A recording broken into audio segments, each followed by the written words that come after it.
What is going on, viewers of YouTube? Sunspot here, and I am back with you guys my review of the Transformers Titans Return Generations Legends class Seaspray.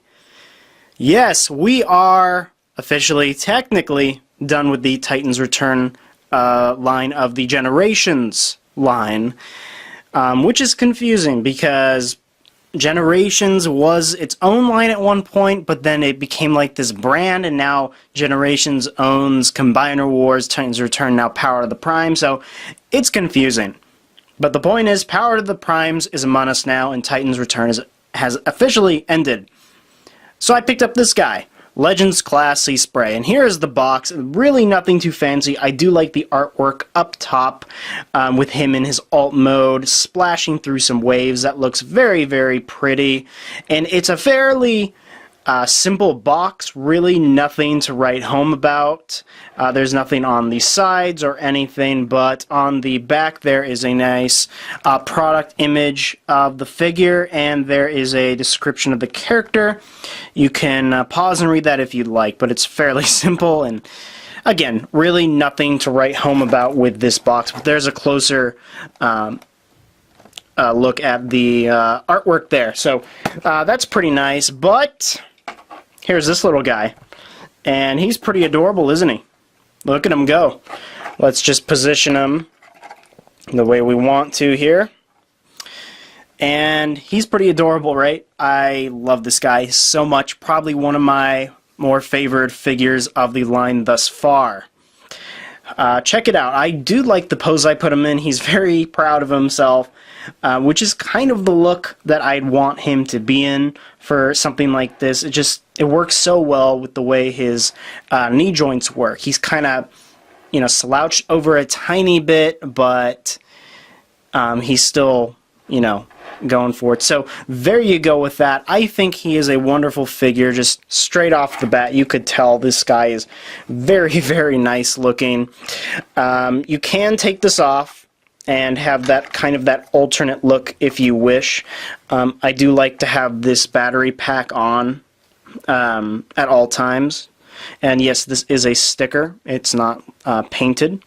There's some red paint there, and yeah, and there is a peg on either side, right here and right here, that you can kind of just clip in. It's actually down here. And yes, these again are stickers. These are not painted, which I was surprised about. So there you go with that. And just taking a look at the detail, it is very, very nice. I really love the detail on the head.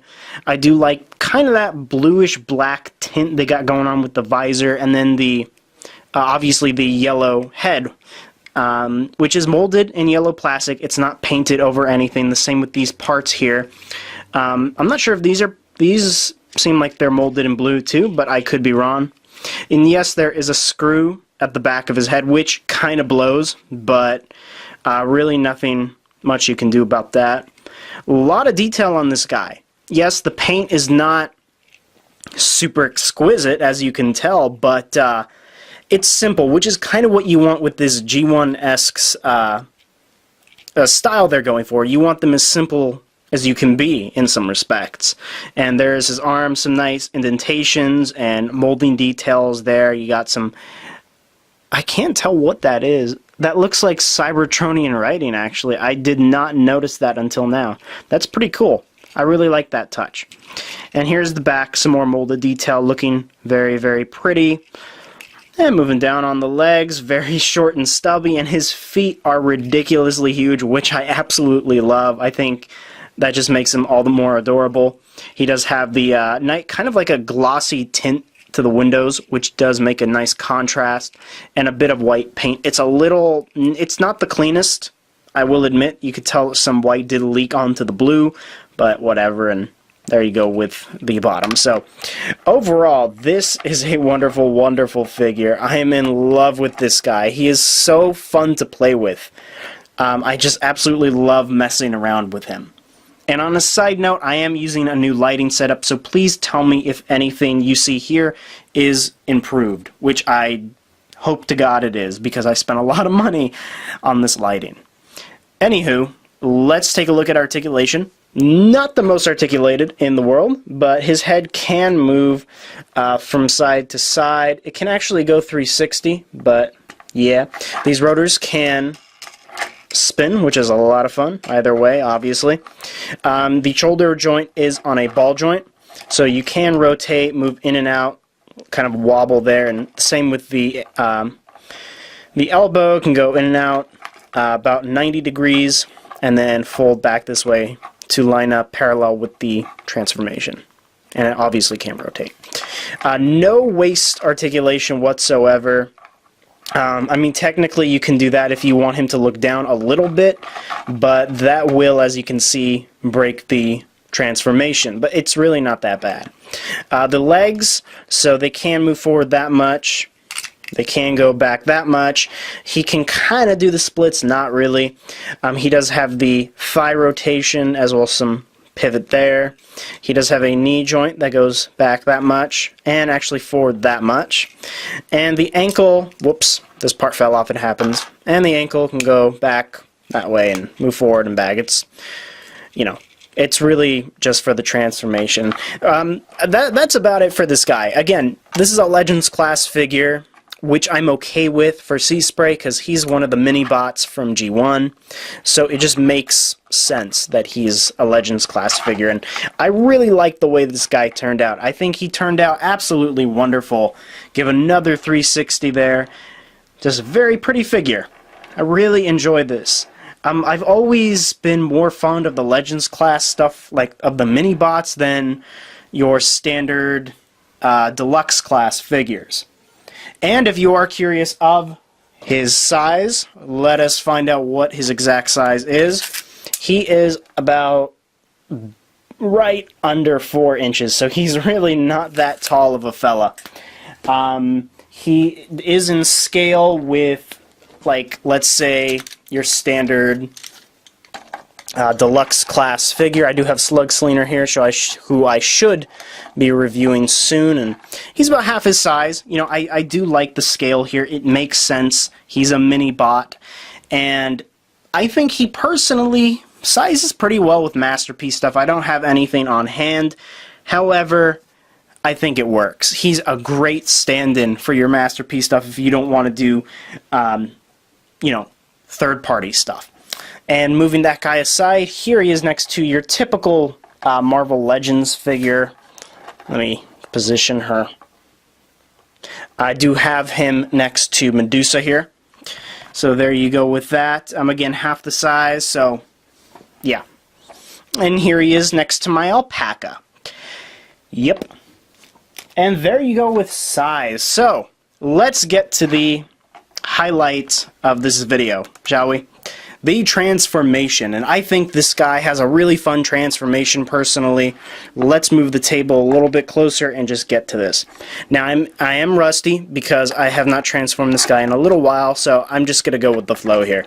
I'm just going to start by straightening out his arms here and removing these panels from behind his feet and kind of folding in the legs just a bit. And then there are pegs on his left leg and ports on his right, and you can just peg those in as so.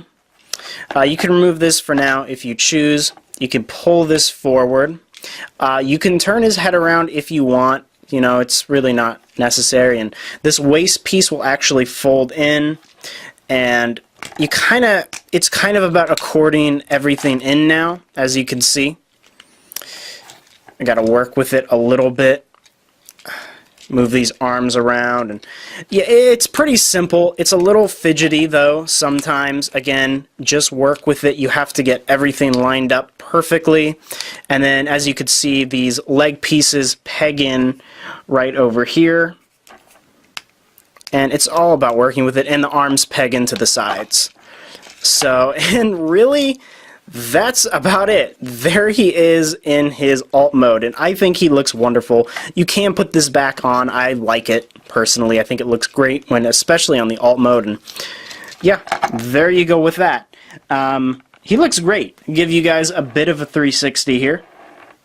Wonderful little alt mode. Love it so much. Very simple, yet G1 accurate, which is what we want. I love this G1 accurate stuff. I do not have the G1 figure on hand at the moment. Maybe I'll do a separate video comparing them, but it's fairly similar. I believe the G1 one was a tad bit smaller and obviously much less detailed, but this is a great, wonderful rendition of it. So taking a closer look, let's just look at all the detail. Absolutely love it. Love these indentations, by the way, kind of like these vents on his separate chest piece. I think that works well. There are his knee joints, really not too noticeable, but maybe it would have been cool that there could have been a step where if you remove this, you can like put blue panels on this or something. That would have been nice, but you know,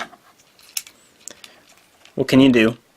And just looking at all the great detail here on his sides that I didn't highlight earlier. The rotors, of course, are here. There's the back of his head. I'm missing a step, aren't I? I'm missing a step. Does that go up? Does that go up like that? Yeah, I'm pretty sure that goes up, because if I'm not mistaken, I swore I could hide the head. One sec. Let's untransform this for a moment, because now I'm curious. What did I do wrong? Because there was a way to hide the head, I'm fairly certain. Right? Let's see. As you could tell, this is not the most formal of reviews. However, I am suddenly curious.